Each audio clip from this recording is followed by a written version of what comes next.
All right, 7G. So while we're reading, we're going to give you a thinking task.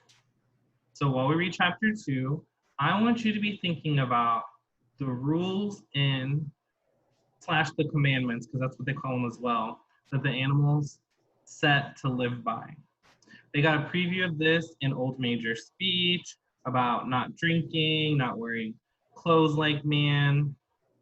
And I want you to be thinking, like asking yourself, why would the animals choose these rules? And what rules are these similar to? Like, the animals call them rules, commandments, and they're like these guidelines. So I just want you to be thinking about why they might choose these specific rules and if they remind you of anything that you know of.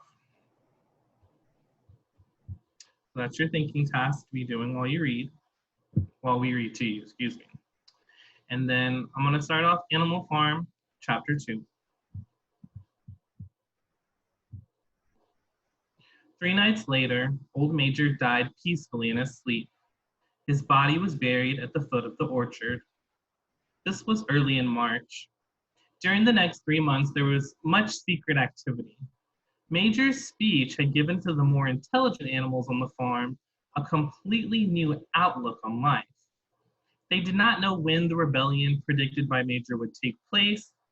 They had no reason for thinking that it would be written within their own lifetime, but they saw clearly that it was their duty to prepare for it. The work of teaching and organizing the others fell naturally upon the pigs, who were generally recognized as being the cleverest of the animals. Preeminent among the pigs were 2 young boars named Snowball and Napoleon, who Mr. Jones was breeding up for sale.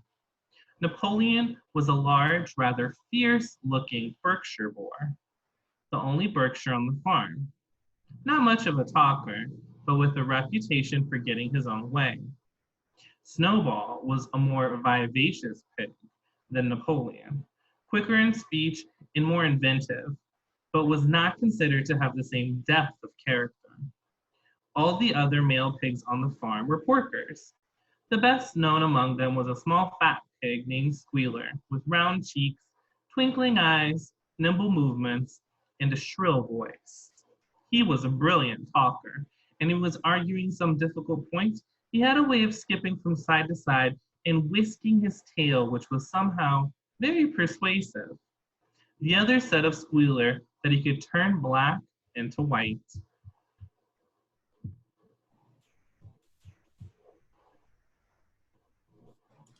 These 3 had elaborated Old Major's teachings into a complete system of thought, to which they gave the name of Animalism. Several nights a week, after Mr. Jones was asleep, they held secret meetings in the barn and expounded the principles of animalism to the others. At the beginning, they met with much stupidity and apathy.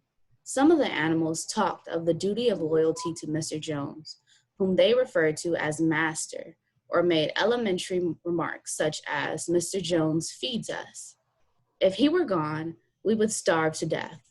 Others asked such questions as, "Why should we care what happens after we are dead?" Or, "If this rebellion is to happen anyway, what difference does it make whether we work for it or not?" And the pigs had great difficulty in making them see that this was contrary to the spirit of animalism. The stupidest question of all were asked by Molly, the white mare. The very first question she asked Snowball was, "Will there still be sugar after the rebellion?"